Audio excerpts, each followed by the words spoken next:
नए नए जो एम्प्लॉय ज्वाइन करते हैं, ज्वाइन करने के बाद सोचते हैं कि यार कंपनी में मैं नौकरी लग जाएगा तो मेरा तो लाइफ बन जाएगा। लेकिन जैसे ही उनकी नौकरी लगती है और फर्स्ट महीने की सैलरी आती है, सैलरी आने के बाद उनका पैसा कैसे रफू चक्कर होता है, कैसे उड़ता है, उन्हें खुद भी अंदाजा नहीं लगता है। फिर उन्हें पता चलता है कि मैंने जितना कमाया और उतना इसी जगह खर्च कर दिया, तो फिर बाद में मेरे पास बचा क्या?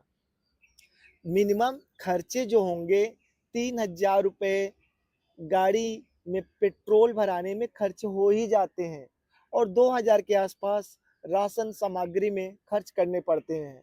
7,000 रुपये, 1-2 हज़ार रुपये उनके पास पॉकेट खर्चे खर्चे के लिए चाहिए। इवन वो गुटखा खाता है या कोई और भी उसके खर्चे हैं। तो 3, 2 5 और 2 7,000 रुपये, ठीक है। और गाड़ी मेंटेनेंस में भी 1,000 रुपये जोड़ लीजिए, 8,000 रुपये। और नौकरी कितने की मिलती है? 12,000 की, 13,000 की। मतलब 3 से 4 हज़ार रुपये आपको बचेगा। अगर वो पैसा बच भी गया तो रिकवरी का जो इतना ज़्यादा प्रेशर है, आपको सीनियर बोलेगा कि देखो मैनेज कर लो, इसका ईएमआई नहीं आया है, भर दो, फिर बाद में इसका पैसा ले लेना, जाते ही हो और तुम्हारा ही सेंटर है। और ऐसे में फंडिंग कर देता है तो उसके पास बचता कुछ नहीं है। इवेंट की महीने के लास्ट में वो किसी से हाथ फैलाए खड़ा रहता है।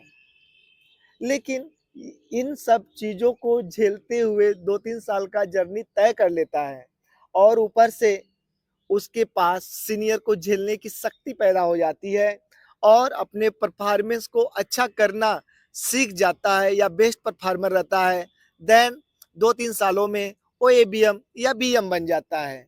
उसके बाद पैसे सेविंग किए जा सकते हैं। लेकिन मैनेजर की लाइफ भी इतनी आसान नहीं है। मैनेजर बनने के लिए 3-4 साल झेलो और उसके बाद फिर जो एक ब्रांच की रिस्पॉन्सिबिलिटी मिलती है कि ये तुम्हें ब्रांच चलाना है, तुमको मैनेज करना है एवरीथिंग, तो वहाँ पर उसकी सैलरी तो बढ़ जाती है लेकिन उसकी समस्याएं भी कम नहीं होती, समस्याएं भी बहुत बड़ा हो जाती है।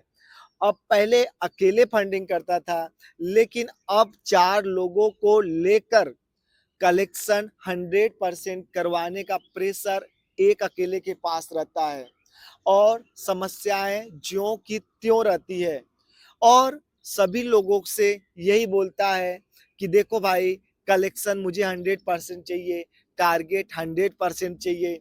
यदि कलेक्शन रुकता है, यदि टारगेट अचीवमेंट नहीं होता है, तो सीनियर का हर घंटे, हर शाम को, हर सुबह, हर दोपहर को कॉन्फ्रेंस कॉल में, वीडियो कॉल में ढेर सारी बेइज्जती सहना, गाली सुनना और उनकी धमकी सुनना बार बार कि तुम यदि ये सब नहीं कर पा रहे हो तो तुम भाग क्यों नहीं जाते, तुम रिजाइन क्यों नहीं दे देते, तुम्हारे लिए कंपनी का परफॉर्मेंस हम नहीं खराब कर सकते, तुम चले जाओगे, मैं तुम्हारा दूसरा रिप्लेसमेंट ला दूंगा। और कंपनियां दूसरा रिप्लेसमेंट ला देती है लेकिन आपका रिप्लेसमेंट, खुद आप अपना रिप्लेसमेंट कभी नहीं कर पाते। एक बार जब आप एग्जिटिंग की तरफ चले जाते हैं तो कंपनी आपका सिविल स्कोर खराब कर देती है, रिकवरी डाल देती है या कोई ऐसा ब्लेम लगा देती है जिसका आप शिकार हो जाते हैं और आपके फ्यूचर में फुल स्टॉप लग जाते हैं, जिसके कारण आपको किसी अन्य माइक्रो फाइनेंस की कंपनी में जॉब नहीं मिल पाता। फिर आप कंपनी में 3 से 4 साल, 5 साल देते हैं, उसके बाद जब फुल स्टॉप लग जाता है तो आप क्या करते हैं? आप बेरोजगार हो जाते हैं, आपकी स्किल वहां पर ही मर जाती है, खत्म हो जाती है, क्योंकि माइक्रो फाइनेंस का स्किल किसी भी अन्य डिपार्टमेंट में कोई काम नहीं आता। और माइक्रो फाइनेंस में काम कर रहे हैं तो आप दोबारा माइक्रो फाइनेंस में ही जाएंगे, लेकिन माइक्रो फाइनेंस में जाने का रास्ता आपका खुद कंपनी वाले एचआर सीनियर बंद कर देगा। फिर आप क्या करेंगे? इसलिए ज्यादातर लोग जो सीनियर सीनियर पढ़े हुए हैं वे अपनी सिविल स्कोर बचाने के लिए, वे अपनी प्रतिष्ठा बचाने के लिए और ये बचाने के लिए कि मैं जॉबलेस हो जाऊंगा, मुझे कोई नौकरी नहीं देगा, तो आखिर मैं क्या करूंगा? मेरे पास तो कोई ऑप्शन ही नहीं होगा। घर वाले क्या कहेंगे, फैमिली वाले क्या कहेंगे, रिश्तेदार क्या कहेंगे, दोस्त यार क्या कहेंगे कि यार तुम मैनेजर था और कंपनी में जॉब करता था, इतना अच्छा जॉब था यार, क्यों छोड़ दिया भाई? अब वो बेचारा कैसे दर्द बताए कि मैं क्यों छोड़ दिया, मुझे कंपनी वाले कितना रेलते थे,